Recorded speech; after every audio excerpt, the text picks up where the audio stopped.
শেষ বাঁশি বাজতে তিনটি বিশাল পর্দার সামনে একসঙ্গে উচ্ছ্বাসে ফেটে পড়েন শিশু, তরুণ, প্রবীণ, বাংলাদেশি ও বিভিন্ন দেশের বাসিন্দারা। করতালি, হাসি আর আনন্দে মুখর হয়ে ওঠে পুরো কমিউনিটি। ভাষা ছিল ভিন্ন, কিন্তু ফুটবলের উন্মাদনা সবাইকে বেঁধে দেয় এক সুতোয়। ১৯ জুলাই উত্তরা অবস্থিত রূপায়ণ সিটির ভেতরে বিশ্বকাপ ফাইনাল উপলক্ষে আয়োজিত এই বিশেষ লাইভ স্ক্রিনিংয়ে পরিবার পরিজন নিয়ে অংশ নেন শত শত বাসিন্দা। রূপায়ণ সিটি উত্তরায় বসবাসরত ৩০০-এরও বেশি বিদেশি নাগরিকও এই উৎসবের অংশ হয়ে ওঠেন, যা পুরো আয়োজনকে মুগ্ধ করে। পুরো অনুষ্ঠানটি অত্যন্ত সুশৃঙ্খল ও আন্তরিকভাবে পরিচালনা করে এক্সিলেন্স সার্ভিসেস লিমিটেড। সুন্দর এই আয়োজনের জন্য বাসিন্দারা কর্তৃপক্ষের প্রতি আন্তরিক কৃতজ্ঞতা ও প্রশংসা প্রকাশ করেন। আমার খেলা অনেক ভালো লাগছে। এটা বিশ্বকাপে অনেক এটা আমি আর্জেন্টিনাকে সাপোর্ট করি, তো সেই জন্য আর্জেন্টিনা যেন উইন হয়। স্পেনও অনেক ভালো খেলে।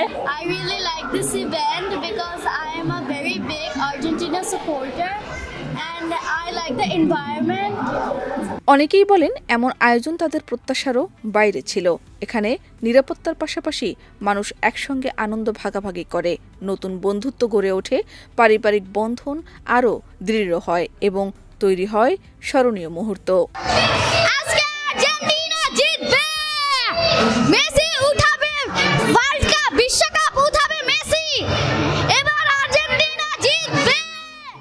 রূপায়ণ সিটি উত্তরা বিশ্বকাপ ফাইনাল এই উৎসবে অংশ নিয়ে বাসিন্দারা জানান, বড় পর্দায় খেলা দেখার এমন সুশৃঙ্খল ও পারিবারিক পরিবেশে একসঙ্গে খেলা উপভোগের অভিজ্ঞতা তাদের জন্য স্মরণীয় হয়ে থাকবে।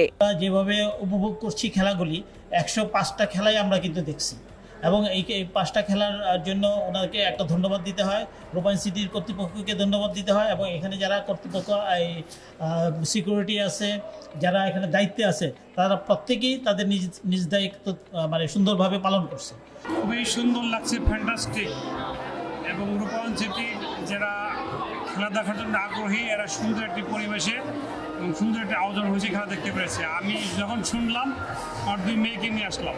রূপায়ণ সিটি উত্তরা কর্তৃপক্ষের একজন কর্মকর্তা বলেন, আমরা শুধু একটি আবাসন প্রকল্প গড়ে তুলতে চাইনি, আমরা এমন একটি কমিউনিটি গড়তে চেয়েছি যেখানে বাসিন্দারা একে অপরের সঙ্গে আনন্দ ভাগাভাগি করবেন, সেই সঙ্গে পারিবারিক বন্ধন আরও দৃঢ় হবে। শাহনাজ পারভীন, দেশ রূপান্তর।